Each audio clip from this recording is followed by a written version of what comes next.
Assalamualaikum warahmatullahi wabarakatuh.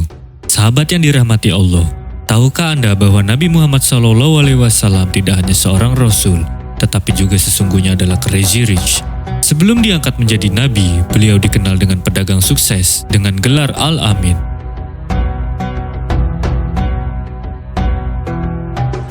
Mari kita teladani prinsip bisnis beliau yang mengintegrasikan keimanan, kejujuran, dan kecerdasan finansial. Coba bayangkan, kamu adalah seorang muslim yang taat, rajin beribadah, tetapi setiap hari harus memikirkan bagaimana caranya membayar tagihan listrik, biaya sekolah anak, dan kebutuhan hidup lainnya. Sekarang, mari kita lihat Utsman bin Affan, seorang sahabat Nabi yang bukan hanya kaya raya, tapi juga membangun sumur untuk kaum muslimin dan mendanai pasukan perang di jalan Allah. Apa bedanya kamu dan Utsman? Apakah Islam hanya menginginkan umatnya miskin, atau justru Islam mendorong kita untuk kaya? Di video kali ini, kita akan membahas apakah seorang muslim wajib kaya, kenapa Islam justru mendorong kita untuk mencari kekayaan, dan bagaimana Nabi Muhammad sendiri menjalani kehidupannya sebagai seorang pebisnis sukses. Mari kita bahas lebih dalam.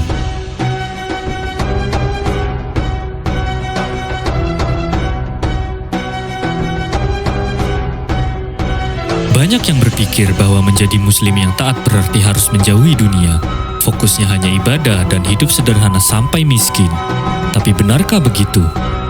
Faktanya, Islam bukan hanya memperbolehkan kekayaan, tapi juga mendorongnya. Hanya saja, Islam mengatur bagaimana cara mendapatkan dan bagaimana cara menggunakannya. Carilah pada apa yang telah dianugerahkan Allah kepadamu kebahagiaan negeri akhirat, dan janganlah kamu lupakan bagianmu dari dunia. Ayat ini menjelaskan bahwa seorang muslim tidak boleh melupakan dunianya. Kita harus tetap mencari rezeki, bekerja keras, dan terus belajar, sehingga kita bisa menikmati hasilnya selama itu halal dan bermanfaat. Ayat ini menjelaskan bahwa seorang muslim tidak boleh melupakan dunianya. Kita harus tetap mencari rezeki, bekerja keras, dan belajar, sehingga kita bisa menikmati hasilnya selama itu halal dan bermanfaat. Nabi Muhammad sendiri bukanlah seorang yang miskin, dan para sahabatnya seperti Abdurrahman bin Auf dan Utsman bin Affan adalah miliarder pada zamannya. Mereka kaya, tapi mereka tidak diperbudak oleh kekayaan. Justru dengan kekayaan itulah mereka dapat membantu agama Allah. Pernahkah Anda berpikir mengapa menjadi kaya dan berilmu begitu penting? Ketika Anda memiliki harta dan pengetahuan, Anda tidak hanya merubah hidup sendiri, tetapi juga menghidupi ribuan orang. Seseorang pemilik usaha dengan 1.000 karyawan berarti menanggung nafkah ribuan orang dengan keluarga di belakangnya. Setiap hari mereka mendoakan istri dan suami mereka, dan doa-doa itu menjadi kekuatan yang membawa keberkahan serta kemajuan dalam usaha Anda. Dan bayangkan jika bisnis Anda bergerak dalam pengembangan ilmu, kontribusi Anda bisa menjadi pijakan bagi generasi berikutnya. Dan bayangkan pula pengetahuan yang Anda ciptakan terus digunakan, menyebar dan membawa manfaat bagi jutaan orang. Sekarang mari berbicara tentang pahala. Anggap 1 rupiah adalah 1 pahala. Jika Anda menggaji 1.000 karyawan dengan 5 juta per bulan dan menciptakan ilmu yang memberi manfaat luas, berapa banyak pahala yang Anda hasilkan setiap hari? Lalu, jika Anda menjadi kaya berarti lebih banyak manfaat, lebih banyak keberkahan, dan lebih banyak pahala. Mengapa masih ada yang percaya bahwa miskin itu lebih baik? Faktanya, kemiskinan dan perbudakan adalah bagian dari agenda Dajjal untuk melemahkan umat. Jangan tertipu, jadilah muslim yang berdaya, berilmu, dan berkecukupan. Dengan begitulah Anda bisa membawa perubahan besar, dan dengan begitu pula Islam menjadi rahmatan lil alamin yang bisa terwujud nyata dalam kehidupan di dunia. Pernahkah kalian mendengar hadis ini? Rasulullah berdoa, "Wahai Allah, hidupkan aku dalam keadaan miskin dan matikanlah aku dalam keadaan miskin, serta kumpulkan aku bersama orang-orang miskin pada hari kiamat nanti." Lalu Siti Aisyah kemudian bertanya, "Mengapa engkau berdoa demikian, wahai Nabi?" Nabi menjawab, "Karena orang-orang miskin itu akan masuk surga terlebih dahulu daripada orang-orang kaya dengan jarak waktu 40 masa. Wahai Aisyah, jangan kamu menolak orang miskin meskipun dengan memberi separuh buah kurma. Wahai Aisyah, cintailah orang-orang miskin dan dekatilah mereka. Maka Allah akan mendekatkan kamu pada hari kiamat." Apakah ini artinya Nabi menganjurkan orang untuk menjadi miskin? Di sisi lain, Islam juga mengingatkan kita tentang bahaya kemiskinan. Pernahkah kalian mendengar hadis ini? Hampir saja kefakiran itu membawa kepada kekufuran. Lantas yang mana yang benar? Kenapa ada kontradiksi dalam hal ini? Nyatanya, tidak ada kontradiksi dalam hadis tersebut. Nabi sendiri adalah orang yang berkecukupan. Saat beliau berbicara kepada Aisyah, pesan yang ingin disampaikan bukanlah ajakan untuk hidup miskin dan menderita, melainkan peringatan agar kekayaan yang dimiliki tidak menjadikan keluarga sombong dan enggan berbagi. Beliau tidak pernah mendorong umatnya untuk memilih menjadi miskin, tetapi mengajarkan keseimbangan, agar harta digunakan dengan bijak dan penuh keberkahan. Orang miskin seringkali mengalami tekanan hidup yang berat, banyak yang tergoda untuk mencuri, berhutang dengan riba, bahkan meninggalkan agamanya demi uang. Dan yang baru-baru ini viral, yaitu judi online, yang sudah merugikan keuangan negara 1.000 triliun. Nauzubillah. Banyak juga yang tidak bisa fokus beribadah karena setiap harinya memikirkan bagaimana saya bisa makan besok. Tetapi orang yang punya harta, mereka bisa sholat dengan tenang dan bersedekah dengan mudah dan bisa membantu banyak orang. Inilah kenapa Nabi Muhammad SAW mengajarkan kita untuk berusaha dan mencari rezeki dengan cara yang halal.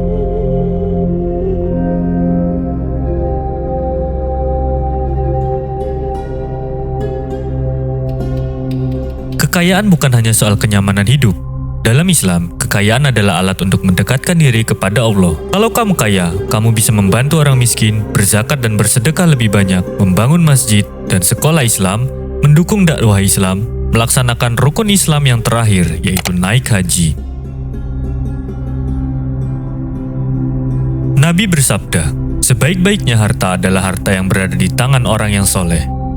Coba pikirkan, kalau kekayaan itu buruk, kenapa Nabi Muhammad dan para sahabatnya justru adalah orang-orang kaya? Karena mereka paham, harta itu seperti pisau, bisa digunakan untuk kebaikan dan keburukan. Jadi, seorang muslim harus kaya, tapi juga harus amanah dan menggunakan hartanya dengan bijak.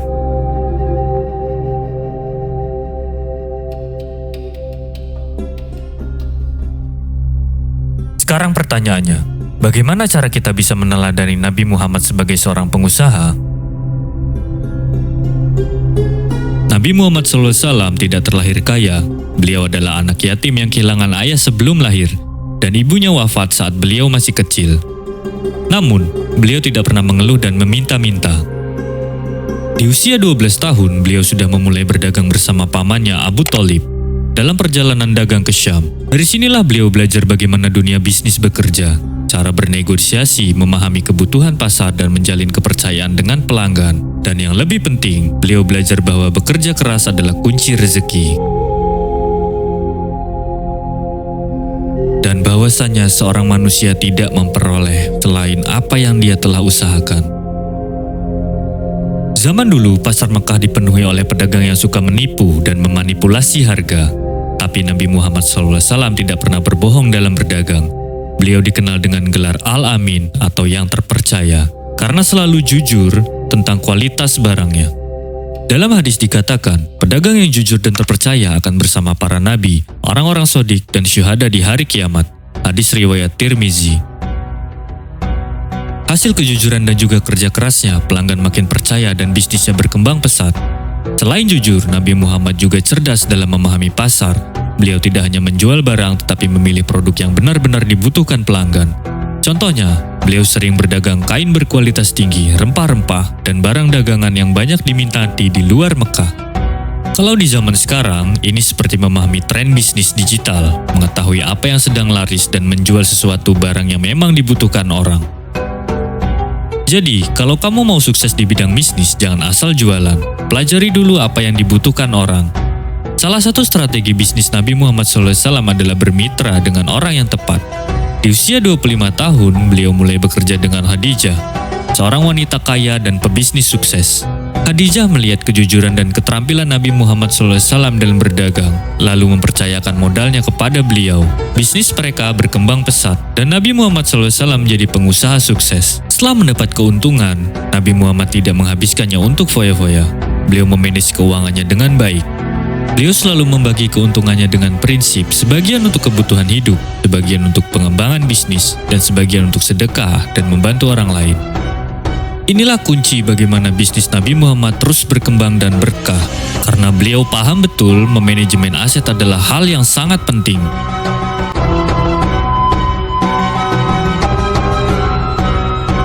Lalu timbullah pertanyaan, kalau semudah itu kenapa ada bisnis yang berkembang pesat sementara yang lain stuck di tempat? Kenapa ada orang yang punya jaringan luas sementara yang lain kesulitan untuk mencari partner bisnis?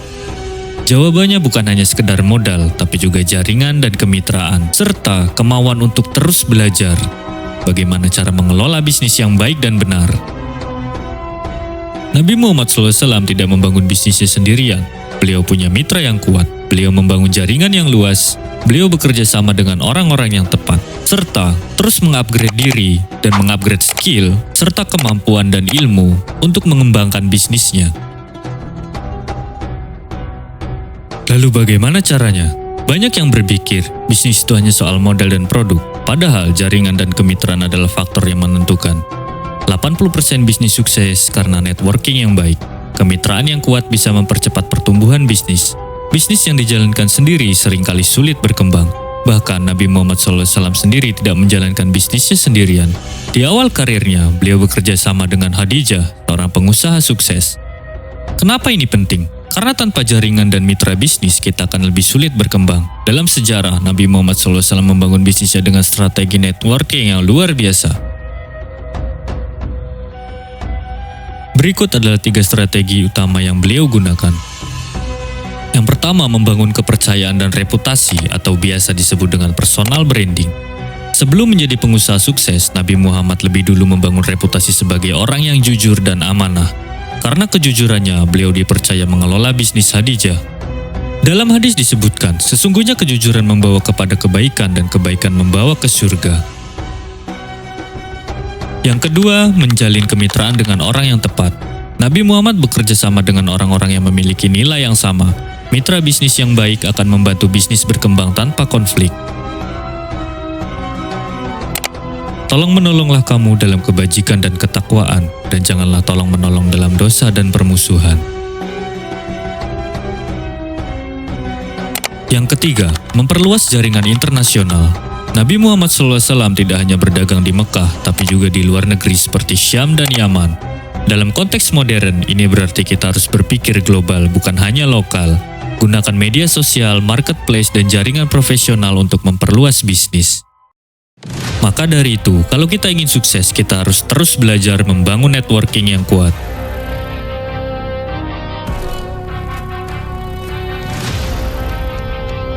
Banyak orang gagal dalam bisnis bukan karena produknya jelek, tapi karena salah memilih mitra. Memilih mitra ini sangat sulit, apalagi untuk orang yang di dalam negara yang moralnya sudah rusak, korupsi di mana-mana, SDM rendah, dan juga banyak penipu. Saya sih tidak menyebutkan nama negara ya. Apalagi nyebut nama Indonesia. Oh tidak, Indonesia mah bagus, orangnya jujur semua, baik, mantap. Di dalam Islam ada 3 kriteria utama dalam memilih mitra bisnis. Yang pertama, harus jujur dan amanah. Nabi Muhammad SAW selalu bermitra dengan orang-orang yang jujur. Kalau mitra bisnis kita curang, bisnis kita pasti akan hancur. Yang kedua, harus profesional dan bertanggung jawab. Jangan hanya pilih mitra bisnis berdasarkan teman atau saudara, pastikan mereka juga punya skill dan etos kerja yang baik.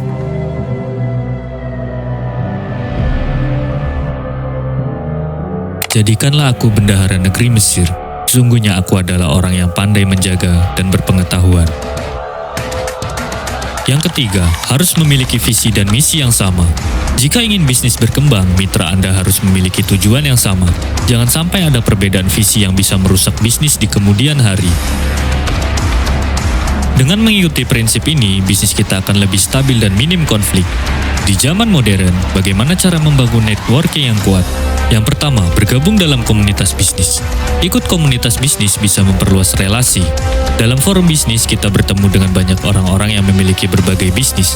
Kita mungkin saja bertemu dengan para pemasok bahan baku yang kita butuhkan, bahkan sharing ilmu terkait ilmu-ilmu bisnis. Yang kedua, bangun personal branding di media sosial. Tentunya membangun personal branding itu sangat sulit. Apalagi di tengah banyaknya penipuan dan juga banyak kasus yang terjadi di media sosial. Membangun personal branding itu sangat-sangat penting untuk kita yang seorang pebisnis. Karena kepercayaan pelanggan dibangun dari personal branding yang kita bentuk. Konsisten dan kejujuran adalah kunci utama untuk membangun personal branding ini. Dan jadilah yang terbaik di kelasnya. Contoh, ketika Anda ingin mencari handphone atau gadget terbaru, siapa yang Anda tonton dan cari di YouTube, pasti di benak kita langsung terbayang Gadgetin. Ini adalah salah satu contoh personal branding bekerja. Dengan kejujuran dan konsistensi dari seorang David Gadgetin, serta personal branding yang dia bentuk, secara otomatis akan menimbulkan ingatan di setiap orang.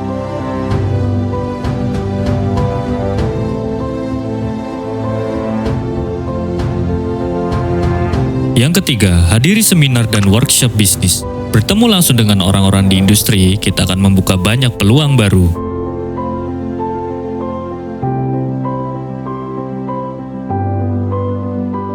Yang keempat, jaga hubungan baik dengan pelanggan dan mitra bisnis. Bisnis yang sukses adalah bisnis yang membangun hubungan jangka panjang, bukan hanya sekedar jangka pendek. Contoh yang sering terjadi di lapangan adalah ketika ada pelanggan baru, yang sering terjadi adalah markup harga yang tidak wajar. Ini adalah kebiasaan buruk yang harus dihilangkan. Karena impresi pertama adalah hal yang krusial, kita akan selamanya dikenal sebagai pedagang yang suka menaikkan harga atau mahal. Coba bandingkan dengan orang-orang Chinese berdagang. Seringkali ketika ada pelanggan baru, mereka melakukan diskon besar-besaran untuk membuat impresi baik. Dengan begitu, pelanggan akan terbentuk kepercayaan dalam benaknya bahwa para pedagang Chinese menjual dengan harga yang lebih murah. Efeknya, pelanggan akan sering datang untuk membeli dagangannya. Selanjutnya, jangan menipu. Menipu satu kali saja akan berdampak buruk, apalagi di zaman media sosial saat ini. Apa yang Anda bangun berpuluh tahun bisa saja habis dalam semalam, akibat hanya menipu satu kali saja. Katakan yang baik apabila baik, katakan yang buruk apabila buruk. Kepercayaan ini adalah nomor satu. Jika kita menerapkan strategi ini, insya Allah bisnis kita akan berkembang lebih cepat, lebih stabil, dan insya Allah berkah.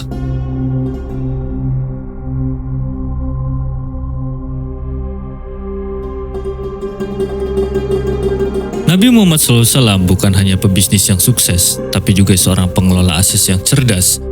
Beliau tidak hanya mencari keuntungan, tapi juga memastikan bisnisnya terus bertumbuh. Beliau mengajarkan cara mengelola kekayaan agar berkah dan tidak habis sia-sia. Beliau menanamkan mindset bahwa kekayaan harus digunakan dengan bijak. Lalu bagaimana caranya? Banyak orang berpikir kalau mau kaya cukup cari uang sebanyak-banyaknya.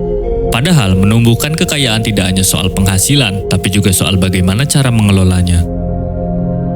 Di dalam Islam ada 3 prinsip utama dalam menumbuhkan aset. Pertama, penghasilan harus lebih besar dari pengeluaran. Nabi Muhammad SAW mengajarkan kesederhanaan dan pengelolaan keuangan yang baik. Dan jangan boros, jangan membeli hal-hal yang tidak perlu, hindari riba. Yang kedua, putar uang ke sektor produktif. Nabi Muhammad SAW tidak membiarkan hartanya mengendap tanpa manfaat. Beliau selalu menginvestasikan harta dalam bisnis dan perdagangan. Dalam konteks modern, investasi bisa dilakukan dengan bisnis, properti, atau emas, atau yang hal lainnya.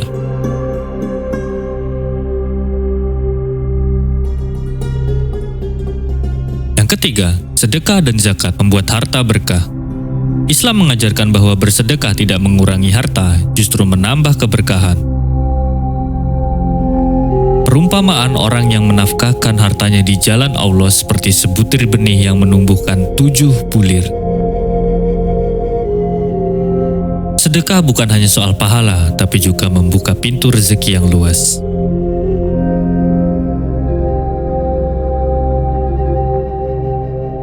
Nabi Muhammad SAW tidak hanya pandai mencari harta, tapi juga tahu bagaimana cara memanagenya. Nabi Muhammad SAW tidak hanya berdagang, tapi juga memiliki investasi dalam bentuk lain. Beliau memiliki tanah, usaha dagang, dan ternak. Ini pelajaran bagi kita, jangan hanya mengandalkan satu sumber pendapatan. Nabi Muhammad SAW selalu berhati-hati dalam bertransaksi. Beliau tidak berbisnis dengan cara riba, penipuan, atau transaksi yang tidak jelas. Artinya, Allah menghalalkan jual beli dan mengharamkan riba. Jangan asal investasi, karena di zaman sekarang banyak sekali investasi bodong. Kalian harus cermat dan juga cerdas, dan harus memiliki ilmu untuk bisa menganalisis investasi yang baik dan benar.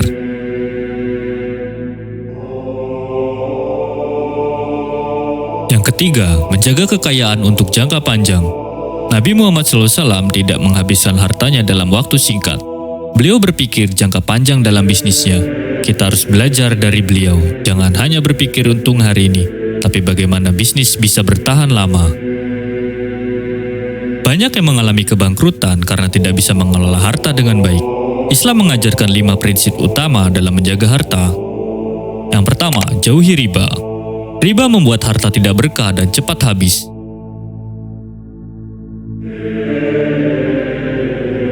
Allah memusnahkan riba dan menyuburkan sedekah. Yang kedua, gunakan harta untuk hal yang sangat produktif. Jangan habiskan uang untuk konsumsi berlebihan. Gunakan untuk berbisnis, investasi, atau sedekah. Yang ketiga, memiliki perencanaan keuangan yang jelas. Jangan asal pakai uang tanpa perhitungan. Buat rencana pengeluaran, investasi, dan tabungan. Buat pembukuan apabila perlu. Dengan begitu, kita akan mengetahui bagaimana flow keuangan kita, sehingga kita bisa mengetahui kemana arah keuangan kita, mana yang harus jadi prioritas, mana yang harus diefisienkan. Jauhi gaya hidup berlebihan. Nabi Muhammad SAW hidup sederhana meskipun kaya. Beliau tidak suka bermewah-mewahan dan menghambur-hamburkan uang. Dalam hadis riwayat Ahmad, kesederhanaan adalah bagian dari iman.